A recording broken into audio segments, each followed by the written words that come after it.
Hi, my name is Roy Coughlan and welcome to the show. I've also got five podcasts: The Awakening Podcast, exposing fraud and corruption, but with solutions; the Crypto Podcast, talking about all things blockchain, NFTs, crypto; the Meditation Podcast, talking about all different types of meditation, but there's also meditations there from 1 minute to 2 hours. And the other one's the Learn Polish Podcast. So if you're interested in learning Polish, you can do that. And the other one is Speaking with Roy Coughlan, and I just have guests from around the world talking about either public speaking or also about their book or just general life in general.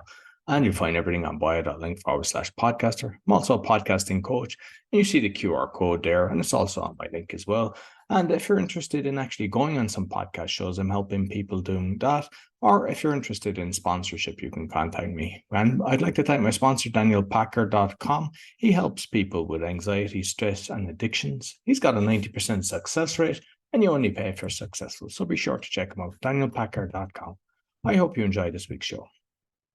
Welcome to the Speaking Podcast. You can find all our episodes on speakingpodcast.com. We're also on BitChute and YouTube. You'll find the links in the podcast description. I'm also a podcasting coach because I got 4 other podcasts: Meditation, Learn Polish, The Crypto, and The Awakening. You'll find everything on bio.link/podcaster. My guest today in Atlanta, Georgia, professional speaker, trainer, coach, and author, and I might say Santa Claus as well. Please welcome David Doerrier. Thank you so much, Roy. It's a pleasure to be here today. I've been excited all week to meet you and to be on your podcast. And to be honest with you, I'm looking forward to this because obviously I do my preparation, but you're doing a lot of stuff. So you might just kind of let the listeners know a bit more about David. Well, thank you. I'm originally from Long Island, New York. After high school, I joined the Air Force, and that took me around the world. And through my experiences in the Air Force, I was able to start a career in radio broadcasting when I was on Guam. I was introduced to theater while I was in the military, and I was also given an opportunity to be a trainer for the Air Force. And that started my career for 30 years in training and development, which has led me to my career, which I have today, is working with all types of subject matter experts to help them be better presenters, better engaging presenters, and also to be more confident on stage. Brilliant. And you mentioned theater in the military. I didn't think that'd be something that'd be. How was that working out? What was that all about? Well, that's a great question. Well, it wasn't theater in the military, but while I was in the military on Guam, I started in radio broadcasting, and almost immediately after that, one of my coworkers at the radio station, I was working part-time for the radio station off base. Full-time, I was working military. And one of the guys threw a script in my hand and said, "Here, you've got the lead in a dinner theater show downtown." So that was my introduction to theater, which then became a part of my life for about 15 years doing community theater. And I was in I left full-time military to go into radio broadcasting, and then that was my career for 12 years. Oh, fantastic. And before we go into the broadcasting, because I think you obviously can give a lot of tips. The minute I saw your picture, before I saw a Santa Claus picture, I said, "That's a fantastic beard. You'd make a great Santa." And as it turns out, you are a Santa. You have to tell me that story, how you got into doing that. Well, that's a great story. I was living in Northern California. I was working full-time radio, and many people who know that, back in the late 80s, I was looking for my fame and fortune in radio. I found some of the fame, but none of the fortune. I needed a part-time job. So I looked through the newspaper and I saw Santa's needed. So I went down and I got the job as a Santa Claus. I didn't have the beard then. I had the strap-on beard and the glue-on mustache and all of that. I had that for 27 years. For just 3 years, I've had this. But I started doing malls and parties, and as soon as I put on that Santa suit, it just felt natural. I had been acting for a while, so this was another character. But it was just magical to be in that suit and to portray the character of Santa Claus. And it's been a part of my life for over 30 years now. And like just from the website, because you've got different businesses and one is the Santa, the pictures that I look at, because you can scroll through, there's a lot of them. You're actually fantastic, smiling, and it looks brilliant. Whereas I have seen, I mean, I've taken my children to Santa Clauses, and sometimes it's the Santa Claus actually ruins the picture. So you're making it look good for everybody, the smile that you actually show. Well, it's a lot of responsibility to be Santa Claus. I mean, I take it I take it seriously. When I'm in the suit, I am Santa. I am portraying the character. I don't come out of character. It's not David in a Santa suit. It is Santa Claus, and I love it. And with the children, have you any funny stories to tell us? Let's see. Well, the first story that comes to mind is a little girl a couple of years ago. I, like everybody else, I asked them what they want for Christmas, and she wanted real estate for Christmas. She must have been 7 or 8 years old, but she wanted real estate. Brilliant. So with the broadcasting then, because I know you're still broadcasting, because I actually heard there's a radio that's like 24-hour radio, and you have a great voice for that. But I mean, with all the broadcasting that you've done, what tips could you give people that you've kind of learned over the years? Well, that's a great question. One of the tips, and I bring this into my coaching as a presenter, and I've used this as well as a presenter. Early in my career, I learned that radio is a very intimate medium. It's where, so when you talk to your audience in radio, you talk to your audience as if you're talking to each person individually. So, for example, I would never say, good morning, you all. I'm glad you all are here. I would say just good morning, or I'm glad you're here. Thank you for making time to be with me today. It's such a beautiful day outside. I hope you're enjoying the day. It's the same thing I suggest to people when they're addressing an audience. You have an audience of 1,000 people, but address them as if you're talking to each person individually, and that is helping with that intimacy with your audience. Love it. That's brilliant. That's brilliant. So one of the things that I saw was your certified virtual presenter, and there's kind of like a thing, whether it's showing Zoom and all the green tick marks. You might tell us what exactly is that, and would you recommend it for other speakers? Well, yes. So that was through one of the organizations I'm a part of, and all of a sudden I can't remember the organization, but it's one of them. eSpeakers is one of them. eSpeakers. eSpeakers had an opportunity to get certified as a virtual speaker, and there were a number of evaluation points that I was being evaluated on, and that's what those tick marks are. And would I recommend it for others? Well, one thing I would recommend for others is to, when it comes to virtual presenting, is to get some training. And there's plenty of free training out there on Zoom, on YouTube, and also on Zoom. Zoom also offers all kinds of free training to use their platform effectively, because presenting on virtual is, yes, it is different. You can't feel your audience, and you have to incorporate a lot more engagement into it. So yes, what I would recommend, maybe not being certified. Yes, get certified if you want to pay it's not that expensive, but definitely get the training and understand how to use it, how the mechanics of using it, because not using Zoom correctly can be an extreme distraction. Oh, how do I turn this on? How do I shut that mic off? How do you get the thing? Where do I look? Hello? All of those things become a distraction to your audience, and you lose your audience. And with the training that you've done on virtual presentations, because I think a lot of us were thrown in the deep end in the last kind of 3 years with the craziness, now this kind of hybrid. And I think it's allowed some people that don't like the traveling to actually do speeches. But what kind of tips on the virtual world would you give us?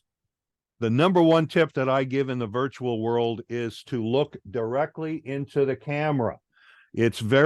If we were in a live situation here, if I was talking to an audience, I would be scanning the audience and looking at them. But what I find very distracting is when the presenter is not looking in the camera. Maybe they're looking down, they're looking at their notes and they're talking, they're giving their presentation, looking down here, or they're looking at another screen over here.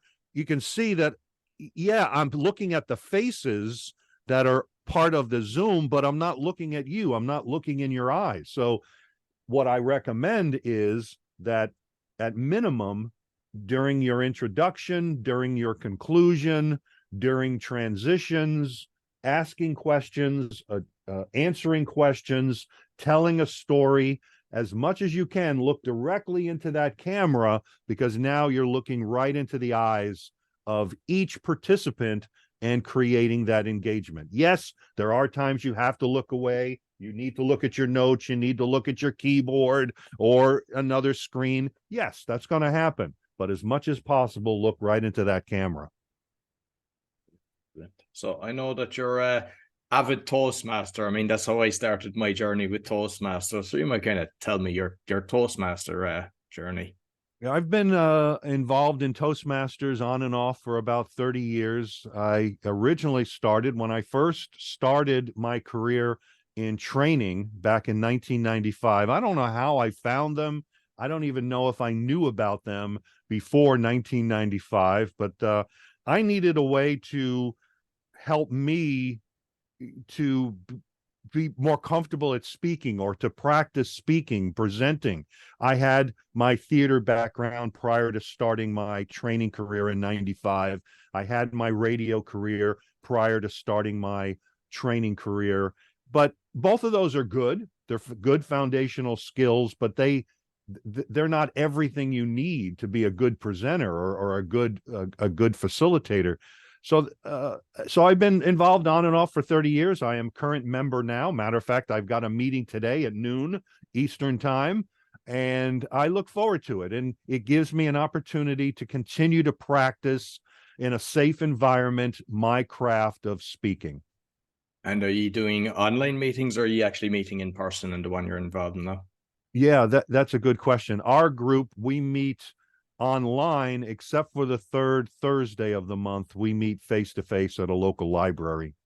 Okay, yeah, no, because yeah, I missed the face-to-face meetings when we weren't allowed to do it, because there's a big difference. And yes, yeah, it is. And Toastmasters ran into a lot of problems with a lot of people left Toastmasters because of going online, but many of the groups are getting back to it. But I have to tell you, I've gotten really lazy, to think that in the past, before COVID, you have to get dressed and take the shower and get all prepared, and you get in the car, drive to the meeting, schmooze with people before the meeting, have your meeting, schmooze afterwards, drive home. You're looking at 3 hours.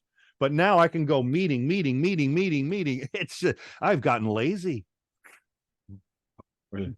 So I know I've seen on your YouTube channel, I forget, there was a comedy that you did, and at a punchline, but that was in 2002. I'm not sure do you do my, but you were very good at it. So I just have you done a lot of comedy? Yeah, that was the graduation class from a stand-up comedy class that I had taken. There's a gentleman here in Atlanta by the name of Jeff Justice, who does a phenomenal job training stand-up comedy.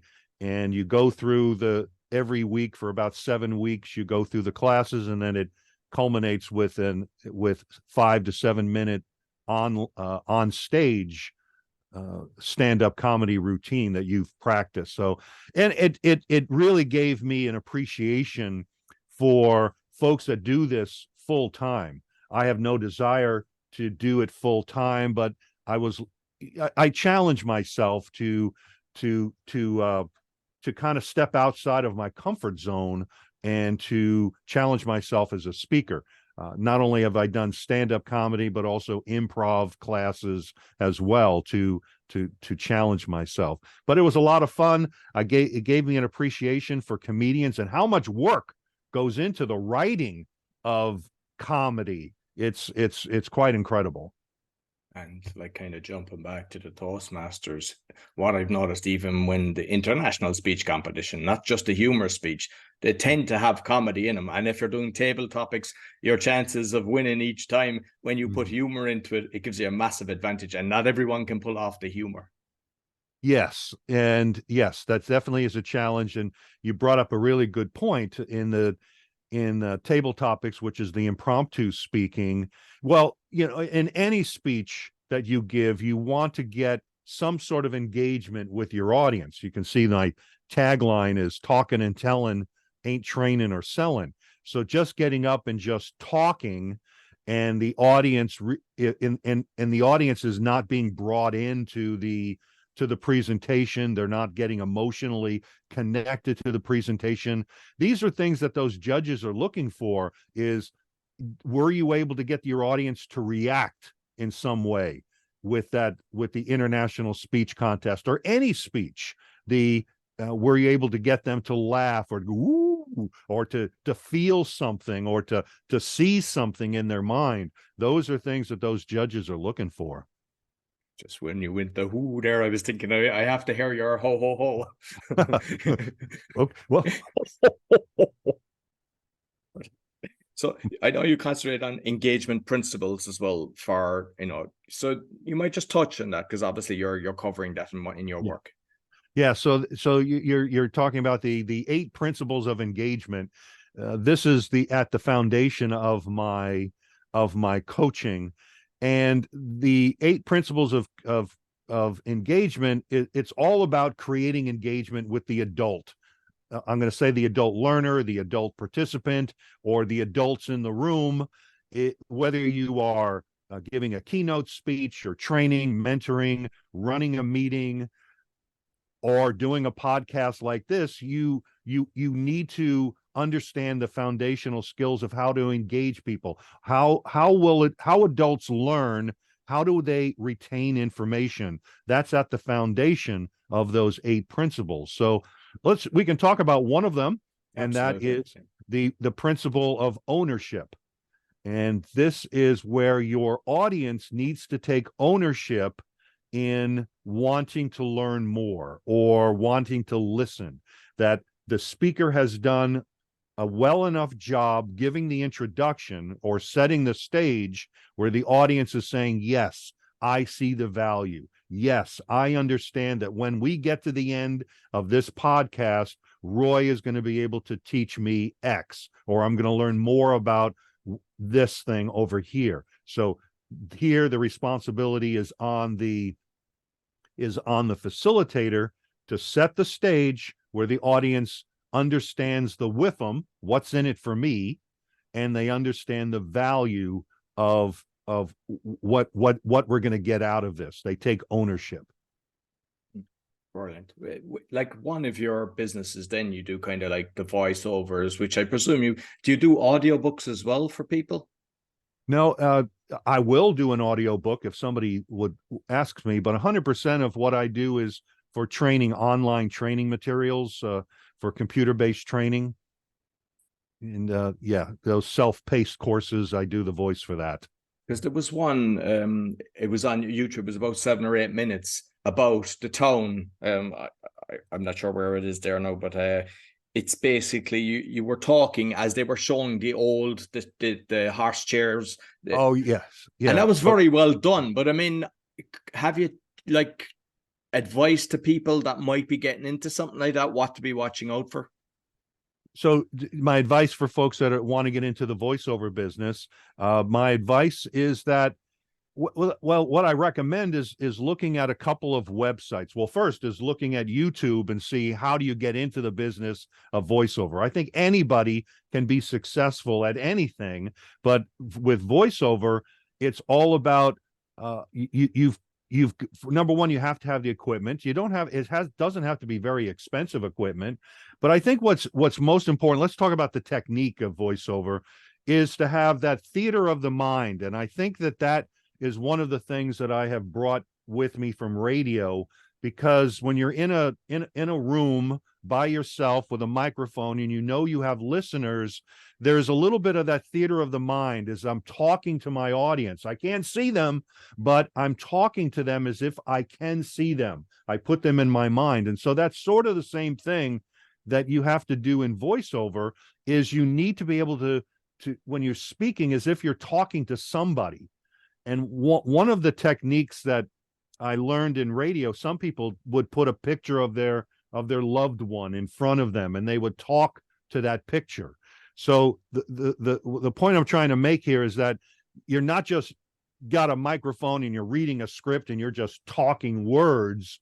You are reading those words as if you're talking to a person and taking them through that process. If you're reading an audio book, I'm reading that book as if I'm reading it to somebody.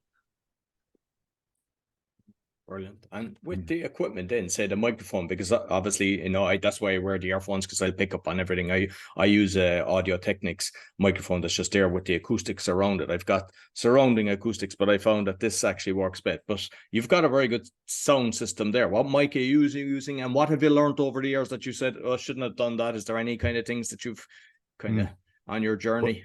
Well, this microphone, I originally purchased this one because at one point in my career, I was doing a lot of traveling and I needed a microphone that I could easily hook up to my computer. So this is a USB connect. It's a Samson microphone, SAM as in Mike, Samson microphone, and it sounds great. It's probably about $100, and it's a USB connect.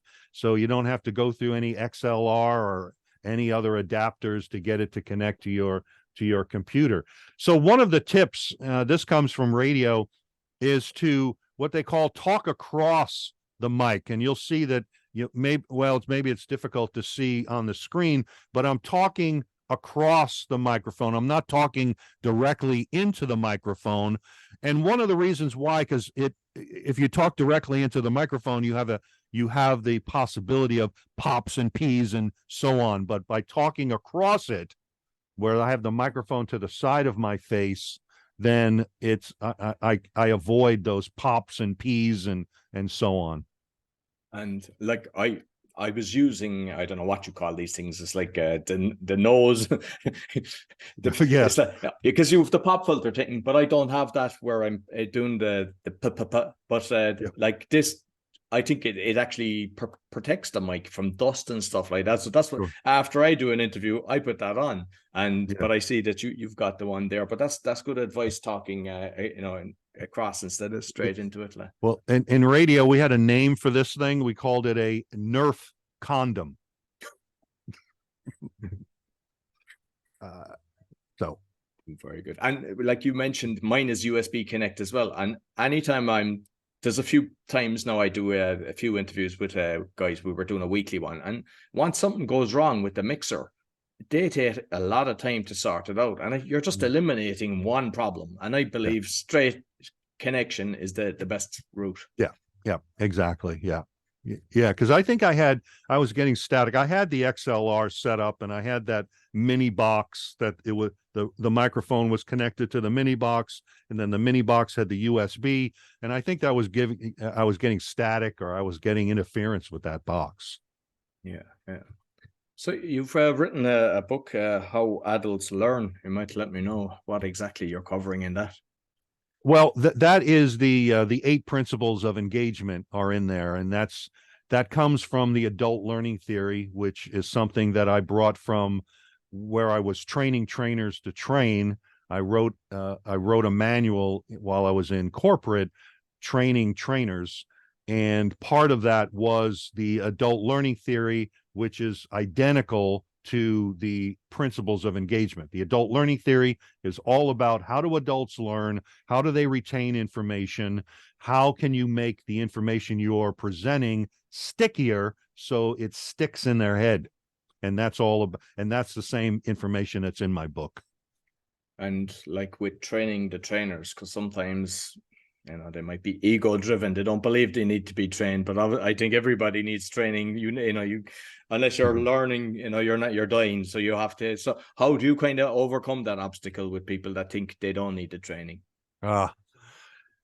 Yes, yes. So I think that here you have to use one of the principles of engagement, and that's what we talked about earlier, that principle of ownership of there's no way that I can persuade them that you need training. They have to discover it on their own. So what I have to do is ask questions in a way that they discover on their own. Yeah, maybe I do need to learn some new things. Maybe there are some things that I can do better at. And some of the questions could be, what types of reactions have you gotten from your audience? Where do you see that has your audience needed you to clarify things? So I would find those questions that individual is going to say, yep, I maybe I do need to be a little more open. Brilliant. And But there are those that no matter what you do, nope, I don't need no training. Nope, not me. exactly. And that's not my client anyway. You do volunteering, and I see you're a volunteer mentor for Hire Heroes. And you might just let me know a bit about that. Yes, that's a great organization here in the States with U.S. veterans that are in many different areas of their life. Many of them that I've mentored are in the process of transitioning from the military, active duty military, into civilian life. Some have been in civilian life for a while and maybe are struggling to find a job. And my job with the mentoring is to when you sign up for certain areas that you feel you have expertise in. And so I feel I have expertise in helping people with interviewing skills, training and development, because I've been a part of that for 30 years, and just helping people to discover.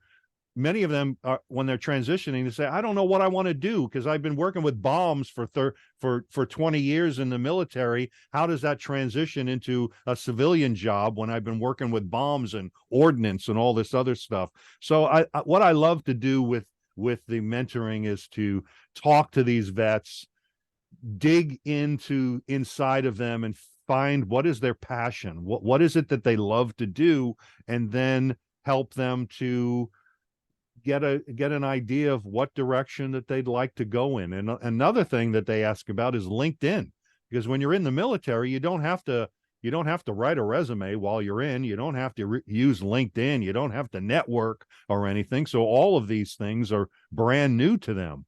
So Hire Heroes is a great organization, and I'm just one small part of being a mentor for these vets. Yeah, brilliant. And like, I suppose with being in the military, because a lot of the time you're not based in one area, you're constantly moving. And I suppose with some of the speakers that are doing not only the 50 states, but sometimes they're doing international as well.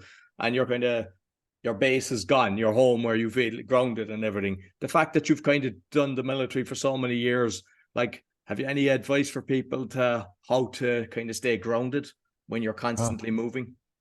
That's a great question, because that's certainly something that I experienced early on in my military career, coming from New York and going through my basic training. But basic training is 6 weeks. My schooling was 6 weeks. So it was, you feel like you're constantly in transition there. But then I went to my first base, which was in Guam, and I established some really strong relationships with guys.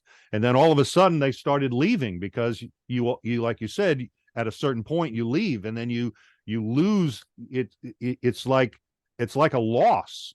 And it was very hard for me to adapt to that. And I've found throughout my life, I have a difficult time creating friendships anyway. And my advice for folks is that when you're in the military like that, there's going to be this constant transition, and just be ready for that and establish those friendships. And now with Zoom, you can continue those friendships. Back when I was in the military, it was back in the late 70s, early 80s. This wasn't even thought of back then. So I guess just continue to try to stay in touch. I don't know if I answered that question No, or you did. not, Yeah, no, but I gave no, a shot at no, it. no, it's very good. And just on, because you mentioned like you find it hard finding friends. What I found is with Toastmasters, it's a great way of actually meeting new friends. And I mean, even though the club that I founded one club, and even though it closed after the lockdown, like we're all still friends from it. And Yeah. I think that's the best thing that came out of the Toastmasters. So I think it's a great way for people that have a fare to join a club. Well, you brought up a really great point, because when I was active duty, but it was when I was in the reserves that I was in Toastmasters. And then after 9/11, I was doing some traveling. I was in Germany, Saudi Arabia, Turkey, and each of those places, there was a Toastmasters on the base. So I got involved in Toastmasters. So there's Toastmasters all over the world. You go to toastmasters.org, you're going to find them in every part of the world you can think of. You brought up a really good point. So if you are traveling, find your local Toastmasters club and get involved. Brilliant. And like finally, I loved talking about kind of the different social media that serves you. And what I think you're doing it right, because sometimes people put everything on one website, but you've got all separate websites, but of course linking them, letting them know that the different things exist. So like, just what do you feel serves for you on social media and also on the website? Do you think that was a good call that you did by having the separate businesses that you've got? Yeah. So what you're talking about is down on my my presentation skills website, presentyourwaytosuccess.com.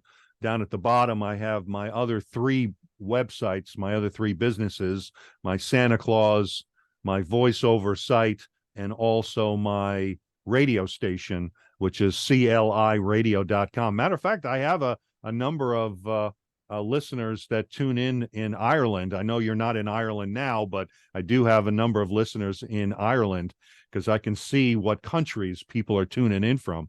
And I'm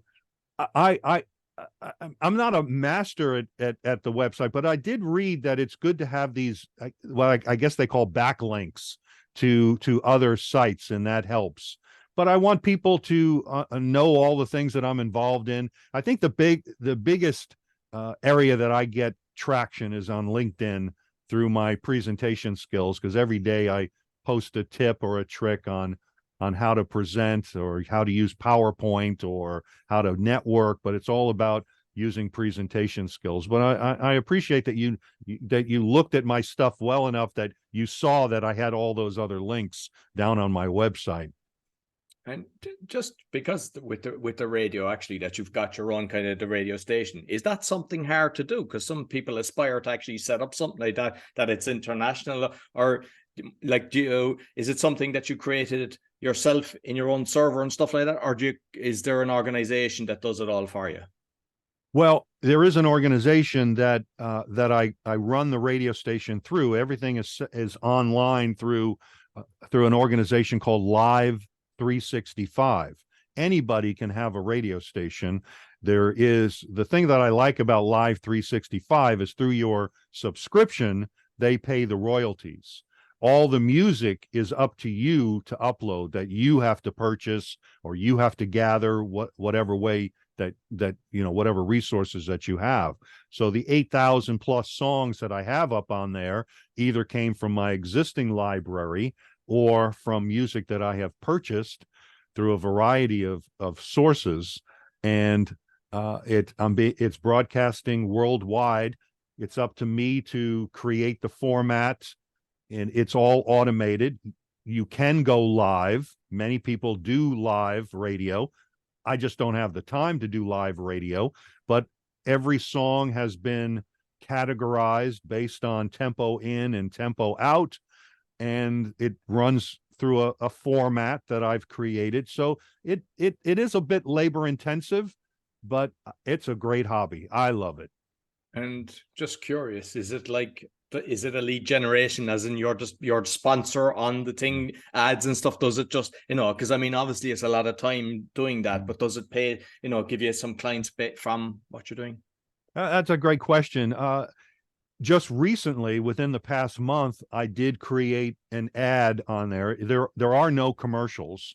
I can opt to have commercials, but I pay a higher fee, a higher subscription to have no commercials. But I started running where presentyourwaytosuccess.com is sponsoring the blues, the Saturday blues show. So I'm playing blues music from noon to 4 Eastern Standard Time, and I run ads every couple of hours. I'll run an ad saying that presentyourwaytosuccess.com is sponsoring it. I'll talk a little bit about it. It hasn't generated anything yet, but I've got this platform. It doesn't cost me anything to put that short ad on there, so I gave it a shot. So yeah, in December, Santa Claus can sponsor the show. Yeah. That's not a bad idea. I can do it in my Santa voice. Santa Claus. Well, during the holidays, I do sprinkle in Christmas music. So, and I love Christmas music. I used to listen to it all year round. If it wasn't for this radio station, I would be listening to Christmas music during most of the year. Brilliant. Listen, David, thoroughly enjoyed our conversation. You might let people know how they can get in contact with you. Yes. Well, thank you, Roy. There's 2 great ways to get in touch with me. One is through LinkedIn. Look for my name, David Doerrier. And if you find another David Doerrier, let me know, because it's such a unique last name that I doubt if there's any others. You probably find my sister and also my brother on there. So through LinkedIn, and to reach out and connect with me, or through my website, presentyourwaytosuccess.com. And all over my website, you'll see a button. If you'd like to set up a complimentary 30-minute coaching session with me, I'd be more than happy to talk to you. And especially let me know that you heard this with Roy on his podcast, and I'll send you a free copy of my book on on how to engage your audience.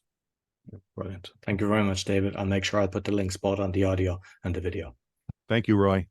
So that's all for the Speaking Podcast. You'll find all our episodes on speakingpodcast.com, as mentioned, for on BitChute and YouTube. And you'll find everything about me and my 4 other podcasts and the coaching bio.link/podcaster. Sure to give us a thumbs up, 5-star rating, share with your friends. And when you get Dave's book, give him a 5-star rating as well. It all helps. Until next week, take care. So I hope you enjoyed this week's episode. Be sure to give us a thumbs up, 5-star rating, and share with your friends. And you'll find all my shows with the QR code or bio.link/podcaster, as well as my podcast coaching. And I'd like to thank my sponsor, DanielPacker.com, helping people with anxiety, stress, and addictions. He's got a 90% success rate, and you only pay if you're successful. Also, if you'd like to go on a podcasting tour, I can help you do that. And if you're interested in sponsorship, you can contact me on my bio.link/podcaster. Until next week, take care.